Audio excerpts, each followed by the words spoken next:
माजी मुख्यमंत्री उद्धव ठाकरे आज धाराशिव जिल्ह्यातील लोहारा या ठिकाणी हेलिपॅडवरती दाखल झालेले आहेत। आता थोड्याच वेळामध्ये माजी मुख्यमंत्री उद्धव ठाकरे हे सभास्थळी जाणार आहेत। या ठिकाणी पोलीस बंदोबस्त आणि निवडणूक आयोगाचे पथक जे आहे ती मोठ्या प्रमाणात तैनात आहे।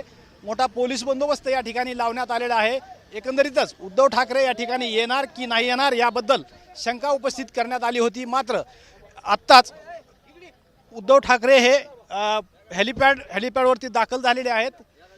औसा येथून लोहारा येथे सभेसाठी उद्धव ठाकरे हेलिपॅडवरती दाखल झालेले आहेत। आपण पाहू शकतो या ठिकाणी मोठ्या प्रमाणामध्ये पोलीस बंदोबस्त आहे। निवडणूक आयोगाचं पथक जे आहे ते तैनात आहे। एकंदरीतच या ठिकाणी आता थोड्याच वेळामध्ये उद्धव ठाकरे सभास्थळी जाणार आहेत।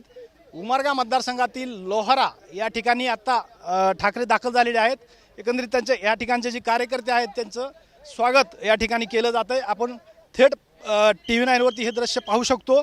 या ठिकाणी महत्त्वाचं म्हणजे चोख पोलीस बंदोबस्तात हे उद्धव ठाकरे या ठिकाणी दाखल झालेले आहेत। आता थोड्याच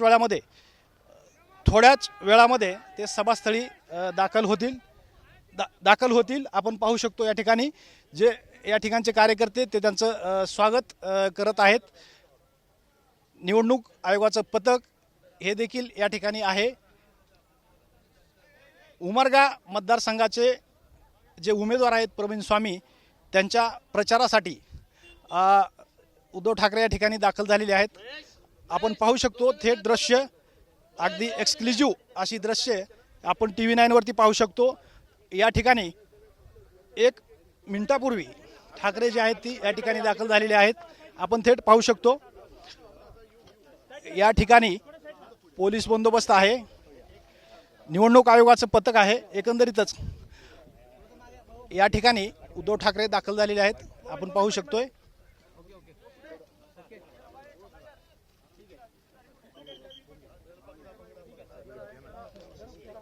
आता थोड्याच वेळात सभास्थळी उद्धव ठाकरे दाखल होणार आहेत। आपण सर उभ्या काही नाही, मला बोलायचं तुम्ही बोललेलो आहे। बॅक चेक केलं जातं सर।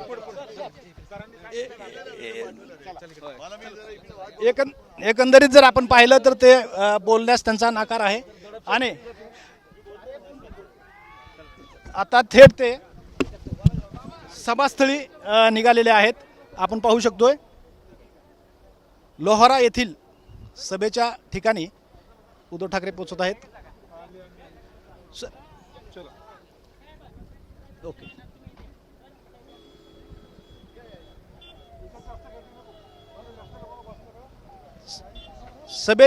सभास्थळी आता उद्धव ठाकरे थोड्याच वेळात दाखल होत आहेत। कॅमेरामॅन विकीसह मी श्रीराम क्षीरसागर, TV9 मराठी, धाराशिव, लोहारा।